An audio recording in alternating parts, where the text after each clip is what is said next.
Lockdown, level 3.1. Take 1. Day 2. Probably should have done one of these yesterday again for the beginning of the shiny new 3.1 in Auckland, but we were too busy out having a play date with another family, taking advantage of the most significant of the very, very slightly loosened restrictions here in Auckland. Basically, very little has changed. We're still in level 3, but playgrounds have opened. We're allowed to go wherever we want in the city for exercise or to go to parks and things. And we're allowed to meet up with one other family. We're still supposed to be masked, the adults anyway, and we are supposed to maintain distancing if we're not masked, and it has to be outside. Only one other bubble and no more than 10 people total. So we caught up with one of Catherine's little school friends, Sierra, and her family yesterday, which was really nice. With us being 5, it's keeping under the 10 may get a little interesting in some cases, but wasn't too bad yesterday. Lisa had her 2 girls with her, and obviously Rach and I had our 3. So the 8 of us went to the botanical gardens, which was very nice. Rach went out and did the shopping this morning. It's a bit of a kind of a day. Overcast, occasional light showers. Here I am down near the duck pond, and I found the ducks. I've gone for a little duck wander. Remus gave them a woof and a bit of a chase, but they're not too scared of the doggo.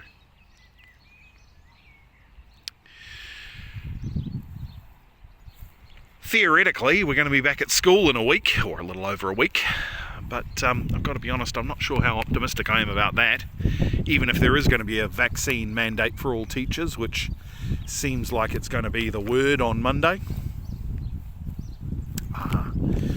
With another nearly 30 cases today, if things keep ticking along even at the rate that they are now, it doesn't seem very likely that we're going to be back at school, or at least it doesn't seem like it's a good idea for us to be heading back to school. Just seems like a recipe for disaster, really. Though, of course, in the run into final exams, God knows the students need the support.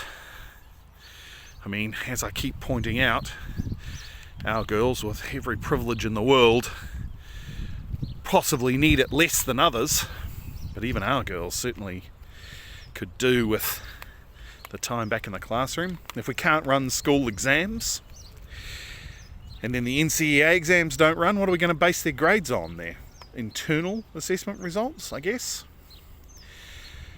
Anyway, it all seems like a big question mark at the moment. But we'll see how things go. Theoretically, there's 2 more steps in between. At the next step, there's some retail can open and things begin to lighten up. There's 2 key factors. One is the cases, and the other one is vaccination rates. We're at 79% of the whole country have had at least 1 dose of Pfizer. About 40% have had both jabs. After extending the period between the 2 jabs out to 6 weeks, we're allowing people to bring it back down to 3 if they want to get double jabbed quicker now, which all seems fine. But yeah, it seems like it's going to be hard yards to get over 90%.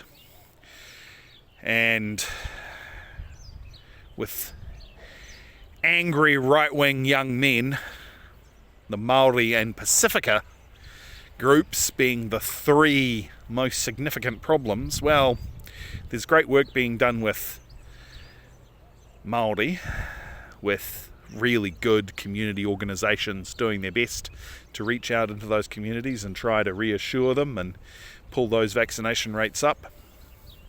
And certainly there's similar stuff happening with the Pacifica communities, and I know church leaders have had a significant positive impact, especially among Pacifica, and in both of those cases it's Also the fact that those populations skew a lot younger, and vaccination rates in over 65s are solid across the board, right? Māori and Pacifica vaccination rates of over 65 are equally good as any other ethnicity.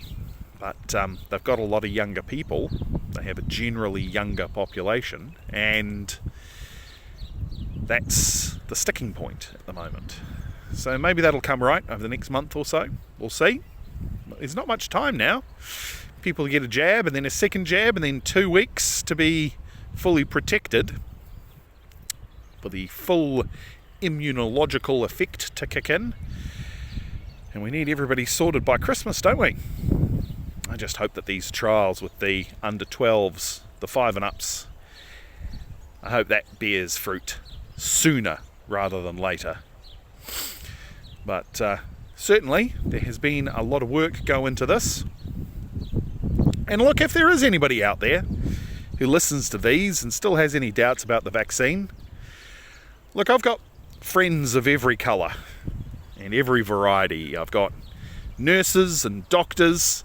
Hell, I've got a mate, Becca, in Scotland.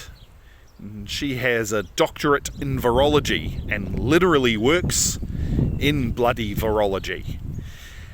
So we couldn't possibly have better people to answer any sort of question you might possibly have. Look, just reach out. And I'll put you in touch with whoever's most relevant. I've got religious ministers of every kind and colour. Not just Christian ones, shut up in the back. Though I do have quite a variety of different Christian ones I can put you in touch with, obviously. And this is just, these are people I know, people I trust, people I have known for years, and who you can rely on, right? This isn't some dodgy pharmaceutical company rep spinning your bullshit. This is actual real people who can answer your questions straight up and show you the facts and the evidence. And look, no one's pretending that there can't be side effects. There can, right? And that's why we keep you for a while after you get the vaccination, so you can be watched, and why people who have had previous negative experiences are kept for longer. And there are some options coming down the line for people who happen to be specifically allergic to the components in the Pfizer vaccine, but the facts of the matter are simple.